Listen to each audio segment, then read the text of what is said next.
Secure பண்ண சொல்லி பாருங்க. ஏன்னா நான் நிறைய இடத்துல சொல்லியிருக்கேன், யாரும் எதுவும் அது ஒரு பக்காவே கன்சிடர் பண்ணல. ஸோ நிறைய இடத்துல இருக்கு. ஓகேவா, சீரியஸா கவர்மெண்ட் போர்ட்டல் நிறைய இருக்கு, நீங்க ஜஸ்ட் ரிப்போர்ட் பண்ண ஆரம்பிச்சா நல்லா இருக்கும்.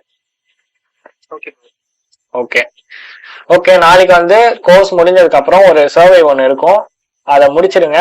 அதை முடிச்சீங்கன்னா அது வர பர்சன்டேஜ் தான் வரும். இன்னைக்கு 4 பேர் அட்டன் பண்ணாதவங்களுக்கு சர்டிபிகேட் வராது. ஐ எம் சாரி, அது என்னோட ரூல்ஸ் நான் ஆல்ரெடி சொல்லியிருந்தேன். நான் கிளாஸ் அட்டன் பண்ணோம், அவங்களுக்கு எப்படி கிளாஸ் பே பண்ணாங்க, பே பண்ணா போதுமா, அட்டன் பண்ணவே இல்லை பாருங்க அவங்க 4 பேர்.